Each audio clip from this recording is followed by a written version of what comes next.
সেই রকম, এটাও অন্তত ভক্তি বিনোদ ঠাকুর তাই বলেছে। এর থেকে মুক্তি হওয়া কেউ এখানে বলতে বলা খুব কঠিন হবে যে আমি এর থেকে এখনই ভট করে মুক্ত হয়ে গেছি। শুধু বাইরের দেশ থেকে সবকিছু বোঝা না, ভগবান তো ভিতরটাই দেখবে কি। হ্যাঁ, দেখুন আপনি কতটা আমরা আমাদের ভিতরটাকে শুদ্ধ করেছি। কাম, ক্রোধ, লোভ, মদ, মাৎসর্য, বিশেষ করে মাৎসর্য আরো বেশি। এটা বলছে সবকিছুই ভগবানের সেবায় লাগানো যায়, কিন্তু মাৎসর্যটাকে নাকি বলে লাগানো যায় না। এই দুনিয়ার লক্ষণই হচ্ছে সবাই একজন আরেকজনের ভালোটা দেখতে পায় না। কিন্তু শ্রীমদ্ ভাগবতম যে সাক্ষাৎ ভগবানের শরীর বলতে গেলে, বাকরূপ শরীর, বাংময় শরীর, অবতার, তাকে আমি ভগবান তার থেকে সবকিছু পেতে পারি। আমি কল্পবৃক্ষ, নিগম পর্বতের গলিতম ফল, সবচেয়ে সুস্বাদু জিনিস, কিন্তু আমরা এটা আস্বাদন করছি না কেন? তা আমরা এইসবের থেকে মুক্ত নয়। যে পরমহংস এর থেকে মুক্ত, তিনি আস্বাদন করেন, তিনি আর কিছু পড়েন না, ওই পড়েন। আমরা মাঝে মাঝে একটু পত্রিকা পড়ে নিচ্ছি, এই বলছি, ইউটিউব দেখছি, রাত্রিবেলা ঘুমিয়ে আসছে সবাই।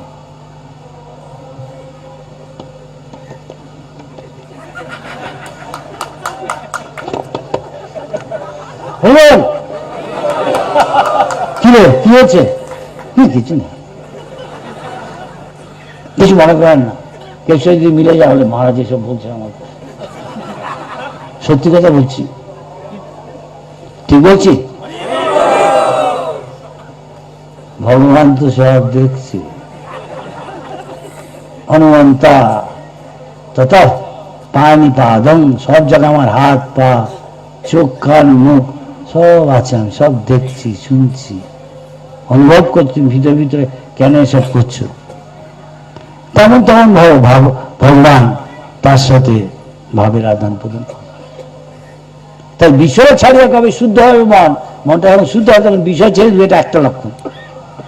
কবে আমার হের অবশ্য তখন বৃন্দাবন ধামটাকে, এই ধামটা যদি সাক্ষাৎ বৃন্দাবন থেকে অভিন্ন, তখন আমরা অনুভব করব ধাম কিরকম। চিন্তামণি প্রকাশাৎ মাসু কল্প, কল্পবৃক্ষ দেখবো।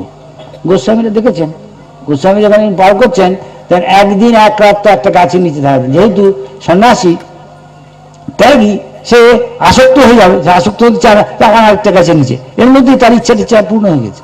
এখন দেখুন কে কতদিন ধরে হরিভজন করছেন। আচ্ছা, এখন নিজেকে জিজ্ঞেস করুন, আপনার অনেক কামনা আশা ইচ্ছা কি পূর্ণ হয়েছে কিনা? হ্যাঁ, হ্যাঁ শুনছি না, ভালো শুনছি, রহস্য না তো, কিন্তু সত্যি কথা তো আমাকে বলতেই হবে।